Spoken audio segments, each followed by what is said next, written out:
دوستان عزیز، لوله 110 که سفارش داده بودیم چند وقت پیش مشهد خراسان بارگیری شد، آوردیم و برای چاه کشاورزی همدان. امید به الله.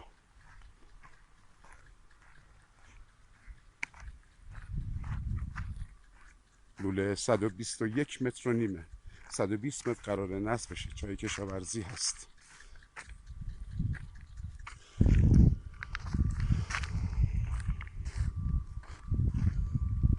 امروز بازش که رو باز کردیم که برای نصب انجام بدیم. امروز جمعه 28/5/1401. من تهرانی همدان هستم. این چهار رو دارم نصب میکنم. چای کشاورزی اول همدان، ورودی به همدان. یا علی مدد.